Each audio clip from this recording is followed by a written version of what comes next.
Officer James Mercer sat in his patrol car, drumming his fingers on the steering wheel as rain pattered against the windshield. It was Tuesday afternoon in Lakeside, and his shift had been uneventful so far. The quiet streets of this small city usually meant easy days, which was exactly how Mercer liked it after 15 years on the force. His radio crackled, but it was just routine chatter. Mercer sighed and took a sip of his now cold coffee. At 43, he'd settled into a comfortable routine at the department. Not the most decorated officer, but respected enough by his peers, he'd never faced any serious complaints during his time with Lakeside PD. A black Mercedes sedan drove past, going slightly over the speed limit. Mercer's eyes narrowed. The car looked expensive, too expensive for this part of town. He put down his coffee, turned on his lights, and pulled out to follow the vehicle. The Mercedes pulled over promptly on Pine Street. Mercer approached with his hand resting near his holster, a habit he'd developed over the years. Through the tinted windows, he could make out a man in a suit. "License and registration," Mercer said flatly as the window rolled down. The driver, a well-dressed black man in his early 50s, looked up with a calm expression. "Good afternoon, officer. May I ask why you pulled me over?" "You were speeding," Mercer replied, though the car had only been going 7 miles over the limit. "License and registration, please." "I don't believe I was speeding, officer," the man said, his voice steady. "I'm very careful about that." Mercer felt a flare of irritation. "Sir, I clocked you at 42 in a 35. License and registration now." The man reached slowly for his glove compartment. "I'm just getting my registration," he said clearly, then produced the document along with his driver's license. Mercer took them and studied the name, Marcus Washington. The address was from the wealthy part of the neighboring city, Westridge. "What brings you to Lakeside, Mr. Washington?" Mercer asked, his tone sharpening.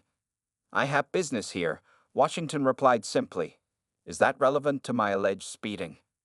Something about Washington's calm confidence bothered Mercer deeply. Here was a man who didn't seem the least bit intimidated, who questioned Mercer's authority without raising his voice. "Step out of the vehicle, please," Mercer ordered. "Officer, is that necessary? I provided my—" "Step out of the car now." Mercer's voice rose. Washington sighed and complied, standing tall in his tailored suit. He was about the same height as Mercer, but carried himself with quiet dignity. "Is there a problem, officer?" Washington asked.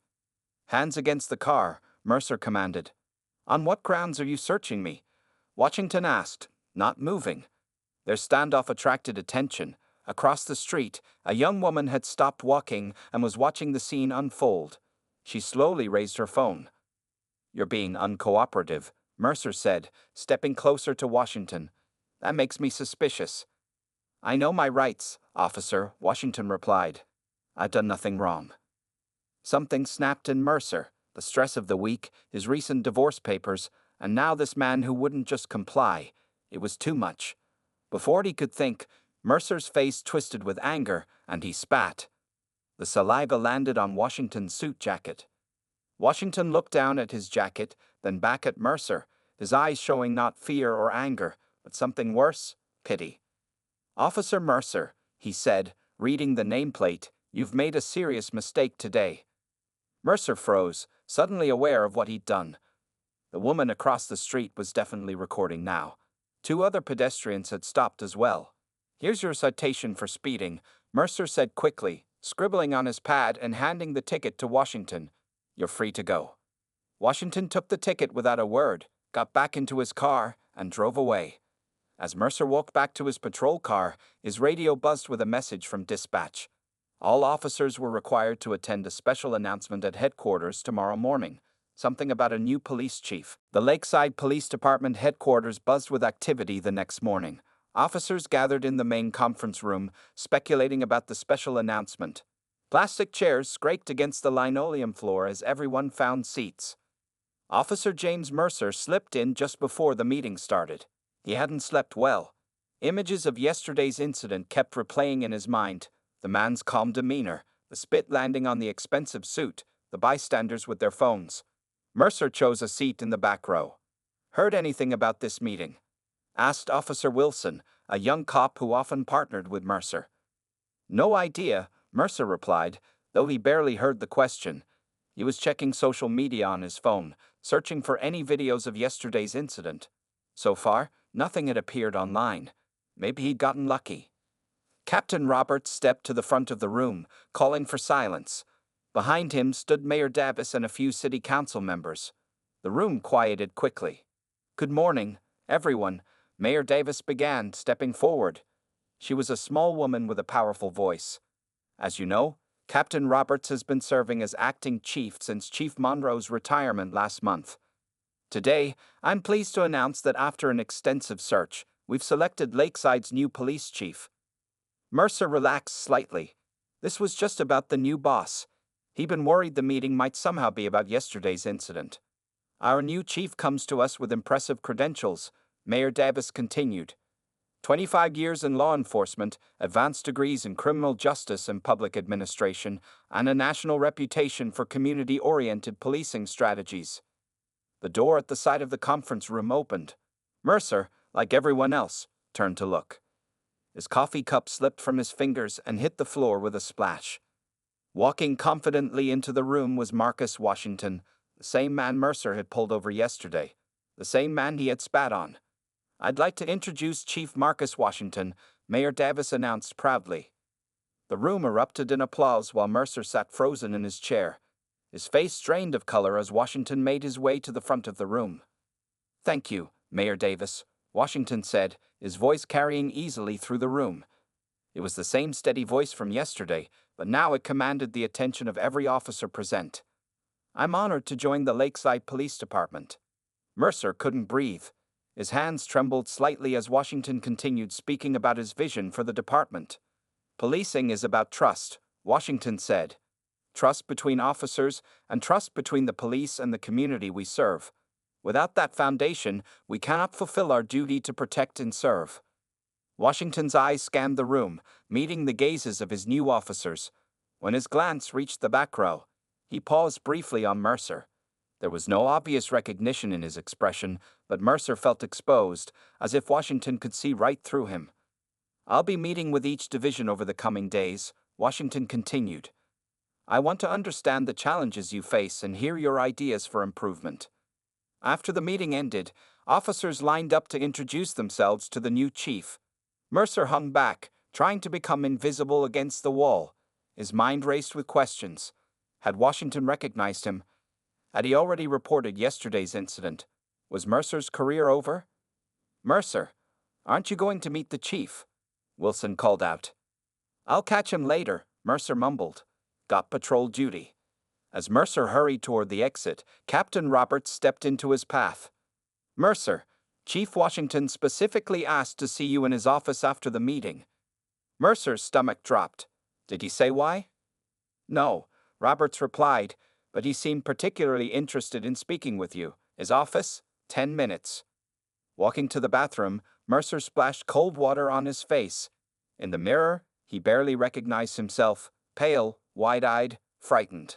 He had 15 years on the force, a pension building up, a reputation to protect. All of it now hung in the balance because of one terrible moment of lost control. The walk to the chief's office felt like the longest journey of his life. The nameplate on the door was already changed. Chief Marcus Washington gleamed in fresh gold lettering as Officer James Mercer stood outside, his knuckles hovering inches from the wood. He had delayed as long as possible, walking the long way around the building, stopping twice at the water fountain, even straightening his uniform in the men's room mirror. But now, 10 minutes had stretched to 15, and he couldn't put it off any longer. He knocked twice softly. "Come in," came Washington's voice from inside. Mercer entered the office, surprised by how different it looked already. The fishing trophies and family photos that had cluttered the space under Chief Monroe were gone. The room was now organized, minimal, with just a few framed degrees and awards on the wall. Chief Washington sat behind the desk, reviewing a file. "Officer Mercer," Washington said without looking up. "Please have a seat." Mercer lowered himself into the chair across from Washington, his mouth dry as sandpaper. He waited for the accusation, the video evidence, the termination papers. "I've been reviewing the personnel files," Washington said finally, closing the folder in front of him. 15 years on the force. Decent record overall. Mercer nodded, not trusting himself to speak. You seem nervous, Officer Mercer. New chief, sir. Big changes coming, I imagine. Washington studied him carefully. Yes, changes are coming. I believe in accountability, transparency, and respect. Those will be the foundations of this department moving forward. Each word felt like a hammer blow to Mercer. This was it. Washington was setting up his dismissal. Sir, about yesterday, Mercer started. Yesterday? Washington raised an eyebrow. A knock on the door interrupted them. Captain Roberts poked his head in. Sorry to interrupt, Chief, but that call from the mayor is waiting. She says it's urgent. Washington nodded. We'll continue this later, Officer Mercer. In the meantime, I want you to take lead on the community outreach program in the Oak Hill neighborhood. Mercer blinked in confusion. Oak Hill, that's predominantly black, yes. We've had some community relations issues there. Your file says you've never requested that beat. I think it's time you got to know that part of our city better. Before Mercer could respond, Washington picked up his phone. The meeting was clearly over. Walking back to the squad room, Mercer felt disoriented. Had Washington recognized him or not? Was this assignment punishment or coincidence? And why hadn't Washington mentioned the spitting incident directly? How'd it go with the new boss? Wilson asked when Mercer returned. Strange, Mercer replied. He assigned me to community outreach in Oak Hill. Wilson whistled. Oak Hill? That's rough. Think he's got it in for you already? I don't know what to think. As they talked, Officer Chen rushed over, holding up her phone. Guys, you have to see this. It's blowing up online. Mercer's heart nearly stopped when he saw the screen. There it was, the video. Him, in his uniform, spitting on a well-dressed black man who now happened to be their chief. The view count was already at 50,000 and climbing. Is that? Holy shit, is that Chief Washington? Wilson stared at the screen, then at Mercer. That's you. You spit on our new chief before he was our chief. Mercer couldn't answer. The room was spinning. Conversations around him stopped as more officers gathered to watch the video.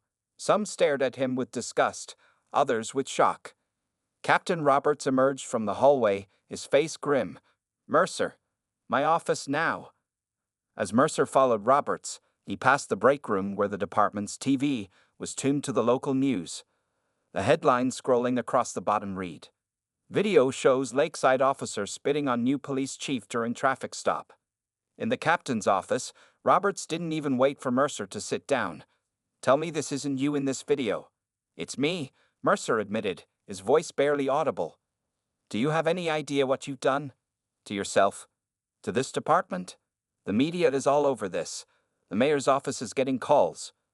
I didn't know who he was. And that makes it okay, Roberts roared. You think it's fine to spit on any civilian as long as they're not important. The captain's phone rang. He snatched it up, listened for a moment, then handed it to Mercer. It's Chief Washington. He wants to talk to you. With trembling hands, Mercer took the phone, wondering if he was about to hear the words that would end his career. Officer Mercer, I'd like to see you in my office, immediately. Chief Washington's voice was calm but firm through the phone. Yes, sir, Mercer replied, his voice barely above a whisper. As he handed the phone back to Captain Roberts, Mercer noticed his own hand shaking. Roberts shook his head in disgust. I've known you 15 years, Mercer. Never thought you'd be the one to drag us all through the mud. The walk back to the chief's office felt like a death march. Officers stopped talking as he passed. Some looked away, others stared openly with judgment in their eyes. The video had spread through the department like wildfire. This time, Mercer didn't hesitate at the door. He knocked firmly, accepting whatever punishment awaited him. Enter, Washington called. The chief was standing by the window, looking out at the city. On his desk, a laptop displayed the viral video, paused at the exact moment Mercer's spit landed on Washington's jacket. Close the door, Washington said without turning around. Mercer did as instructed, then stood at attention, eyes fixed on a point on the wall. At ease, officer. Take a seat. When Mercer sat down, Washington finally turned to face him. To Mercer's surprise, the chief didn't look angry. If anything, he looked tired, perhaps disappointed. I wanted to address this privately first, Washington began, before the mayor and city council demand action, which they will, very soon. He gestured to his phone, which was lighting up with notifications. Sir, I don't know what to say except. Washington held up his hand. Before you offered excuses or apologies, I want to understand why. What was going through your mind at that moment? The question caught Mercer off guard. He'd expected shouting, threats, immediate termination, not this calm inquiry. I don't know, sir. I think you do know, Washington replied, sitting down across from him. Was it because I questioned your authority? Because I knew my rights? Or was it because of what I look like? The direct question hung in the air between them. Mercer felt sweat breaking out on his forehead. It wasn't about race, he said automatically. Are you certain? Washington leaned forward. Would you have reacted the same way to an older white man in an expensive car? Mercer opened his mouth to defend himself, then closed it. For the first time, he forced himself to replay the incident with honesty. Would he have pulled over the Mercedes if a white man had been driving? Would he have escalated the situation so quickly? I don't know, he admitted finally, surprising himself with his own answer. Washington nodded slowly. That's the first honest thing you've said since entering this office. The chief stood up and paced the room. The easy solution would be to fire you.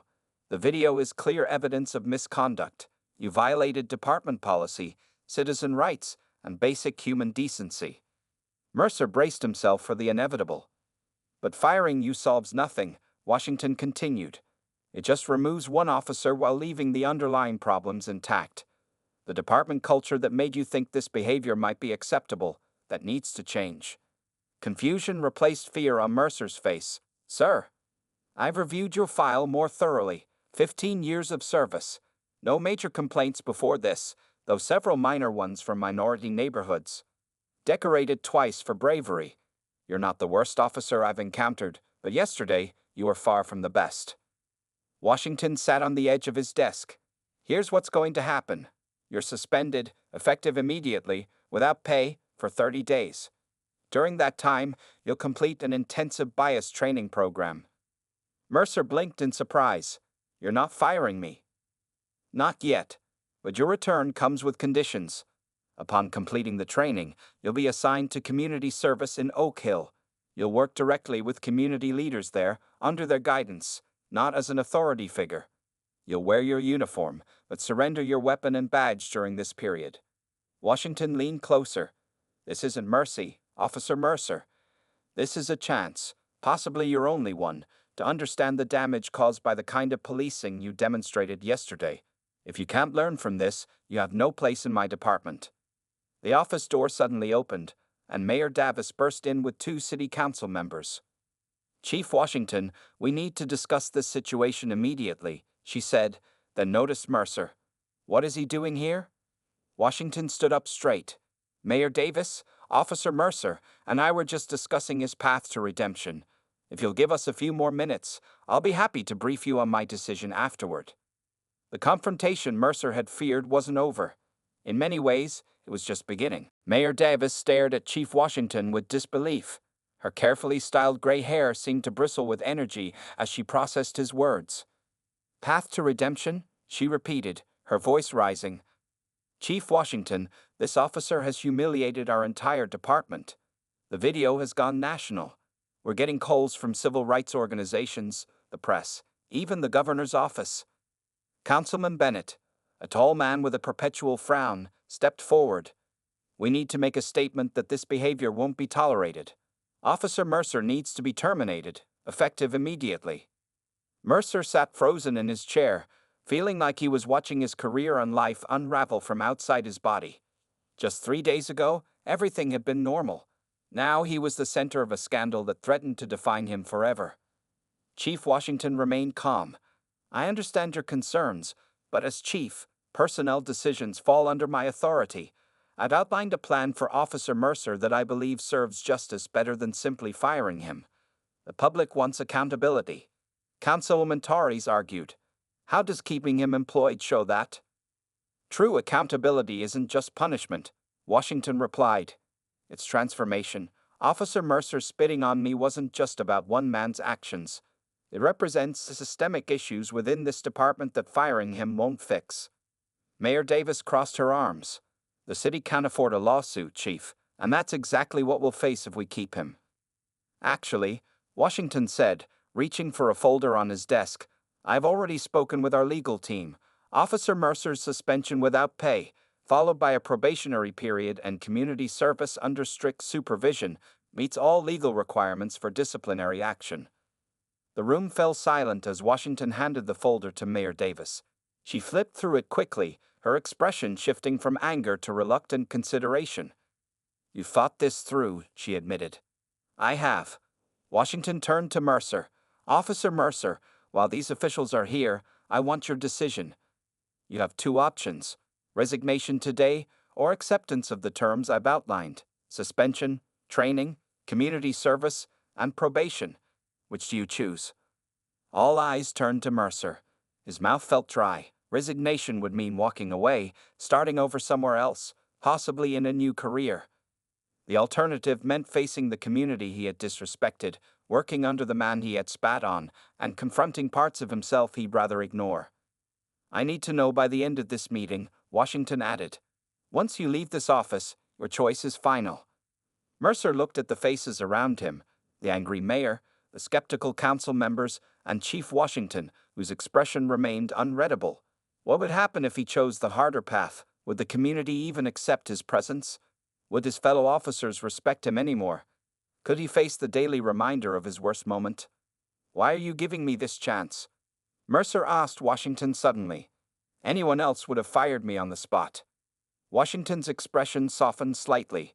Because 20 years ago, I was an angry young officer who made a terrible mistake. My chief then saw something worth saving in me. He made me face my actions instead of running from them. It changed my life and made me a better officer. He paused. I'm offering you the same opportunity. The room fell silent again. Mayor Davis and the council members exchanged glances, seeing Washington in a new light.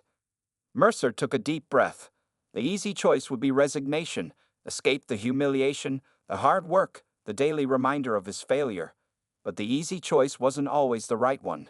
I'll take the suspension and training, Mercer said finally. I want to make this right, if that's even possible. Washington nodded once. It won't be easy. The community has every right to be angry. Your fellow officers will question my judgment. You'll face criticism and doubt every day. I understand. No, you don't. Washington replied firmly. Not yet. But you will. He turned to the mayor and council members. I'll prepare a public statement for your approval. Officer Mercer begins his suspension today. As Mercer stood to leave, Washington added, Remember, officer, this isn't just about saving your job. It's about becoming the kind of officer this community deserves. The community center in Oak Hill hummed with tension as Officer James Mercer entered. He wore his uniform without his badge or gun, as Chief Washington had ordered. Today marked his first day of community service after completing the month-long bias training program. That's him, someone whispered loudly enough for Mercer to hear. The officer from the video. Mercer kept his eyes forward, fighting the urge to turn around and walk out. The center was filled with local residents who had gathered for what had been billed as a community police dialogue. To Mercer, it felt more like walking into his own trial. At the front of the room stood Diane Robinson, the Oak Hill Community Association president. Her stern expression made it clear she wasn't here to make things easy for him. Officer Mercer, she said, her voice carrying through the room, we agreed to this arrangement because Chief Washington asked us to. But let me be clear, you'll need to earn any respect you get here. Mercer nodded. I understand, ma'am. Do you? She challenged. Do you understand what it means for us to see someone sworn to protect us treat one of our own like that? The room fell silent. Mercer had rehearsed apologies during his suspension, but standing here now, they all seemed hollow. No, he admitted. I don't fully understand, but I'm here to listen and learn, if you'll let me. Robinson studied him for a long moment before gesturing to an empty chair. Then sit down and listen. For the next 2 hours, Mercer sat silently as residents shared stories of their interactions with police. Some were respectful but cautious, others angry and raw. An elderly man described being pulled over monthly in his nice car. A teenager explained how officers followed him and his friends through the mall. A mother tearfully recounted her son being handcuffed during a case of mistaken identity. When the formal meeting ended, Mercer expected to be dismissed. Instead, Robinson handed him a broom. "The center needs cleaning," she said simply. "Start with the main hall." For the next week, Mercer's community service consisted mostly of physical labor, cleaning the center, helping repair the playground, and painting over graffiti in the neighborhood. Few residents spoke to him beyond giving instructions. Children stared at him with curious eyes, sometimes whispering, "That's the spitting cop," when they thought he couldn't hear. On his 8th day, while Mercer was repainting a damaged bench in the park, an old man approached and sat nearby. "You're that officer, aren't you?" the man asked. Mercer nodded, bracing himself for more criticism. "I'm Walter Jenkins," the man said. "Taught high school here for 40 years. "Nice to meet you, sir," Mercer replied, continuing to paint. "You know," Jenkins said, watching Mercer work, "most folks thought you'd quit by now. Bet some hoped you would." Mercer paused. Quitting would be easier. That's usually true of most worthwhile things. Jenkins studied him thoughtfully. "Why are you really here, Officer Mercer? Is this just about saving your job?" The question caught Mercer off guard.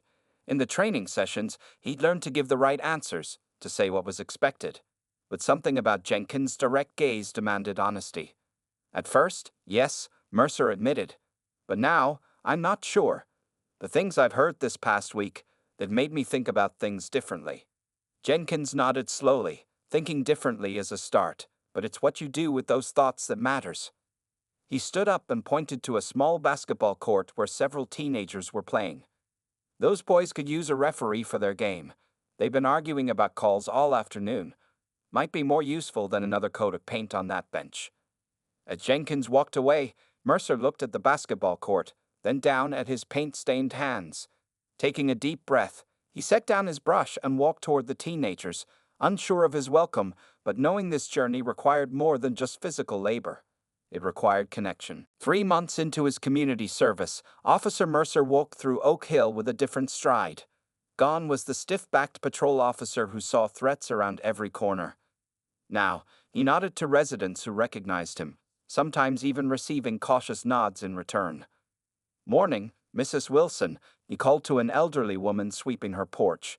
She had initially refused to speak to him, but after he helped repair her broken fence last month, a fragile respect had formed between them.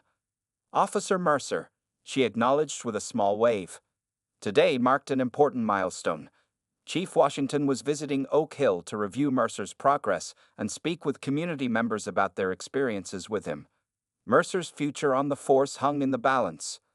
At the community center, Diane Robinson greeted Mercer with her usual direct gaze. "Chief Washington will be here at noon.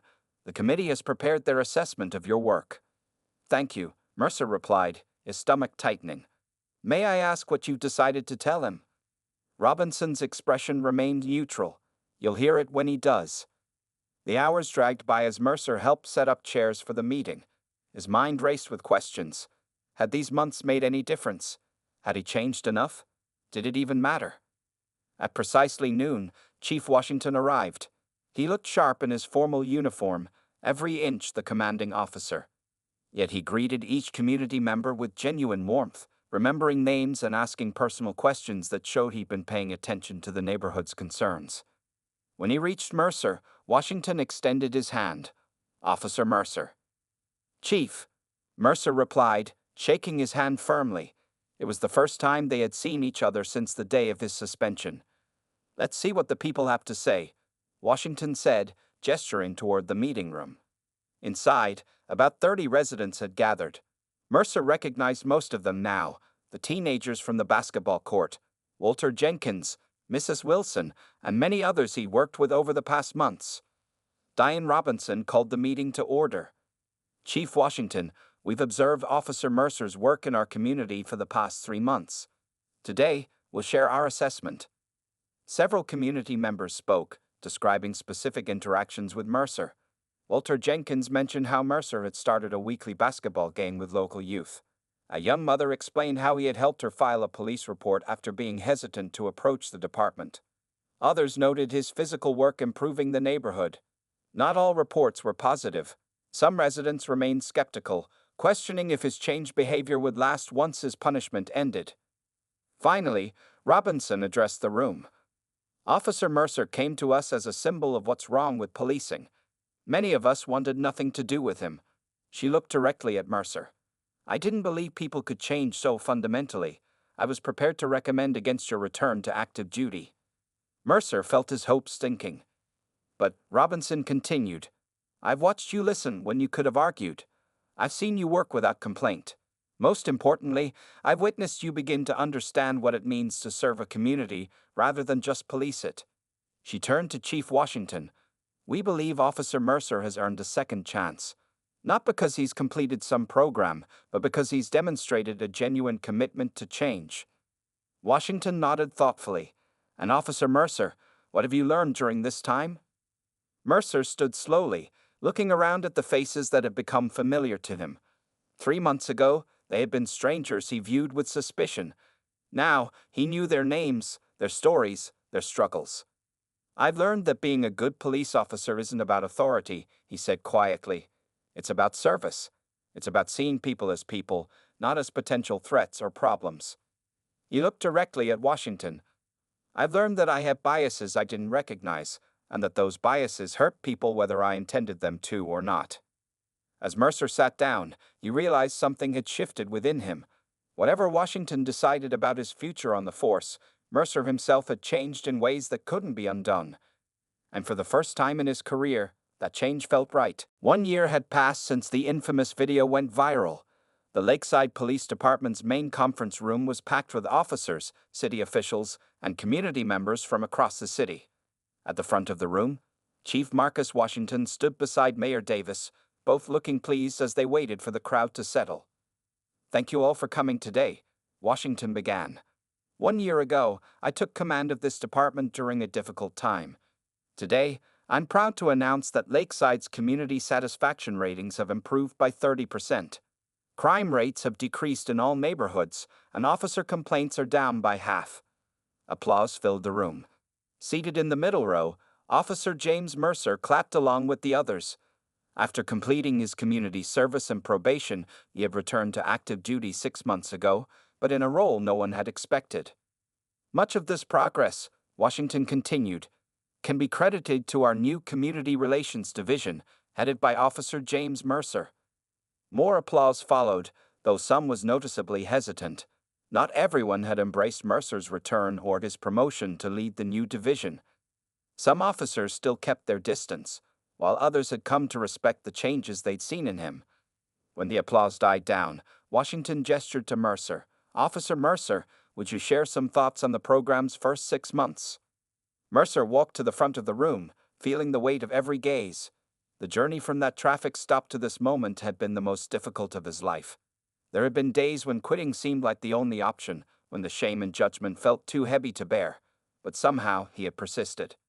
A year ago, Mercer began, I made a terrible mistake that revealed biases I didn't even know I had. I could have lost my job. Instead, Chief Washington and the Oak Hill community gave me an opportunity to learn and change. He paused, looking at Diane Robinson and Walter Jenkins, who sat in the front row. The Community Relations Division isn't just about improving our image. It's about fundamentally changing how we serve our neighborhoods. Every officer now spends time each month in community service, not as authorities, but as helpers and listeners. We've established citizen advisory boards in every district, and complaints are reviewed by panels that include community members. Mercer gestured to a group of teenagers in the back, the same boys he had refereed basketball games for in Oak Hill. We've also started youth programs in all neighborhoods, creating positive interactions between young people and officers. As Mercer returned to his seat, Washington took the podium again. Officer Mercer's journey represents what's possible when we choose growth over punishment, understanding over judgment. But make no mistake, we still hold our officers to the highest standards. 3 officers who couldn't adapt to our new approach have been dismissed from the force. After the presentation ended, people mingled in small groups. Mercer found himself face to face with Chief Washington. Did you ever think we'd end up here? Mercer asked quietly. Washington smiled slightly. I hoped. But hope isn't a strategy. It took your willingness to change and the community's willingness to give you that chance. There are still officers who think you were wrong to keep me on, Mercer admitted. And community members who feel the same, Washington agreed. Trust isn't built in a day or even a year. It's built decision by decision, interaction by interaction. He extended his hand to Mercer, just as he had 1 year ago in very different circumstances. We still have work to do, Officer Mercer. As they shook hands, Mercer noticed a news crew filming them from across the room. Their handshake would likely be on tonight's news, a visual symbol of how far they'd come. But for Mercer, the real symbol wasn't this public moment. It was earlier that morning when he'd driven through Oak Hill and waved to Mrs. Wilson on her porch. She had smiled and waved back, not with caution or obligation, but with the simple warmth of a neighbor greeting a neighbor.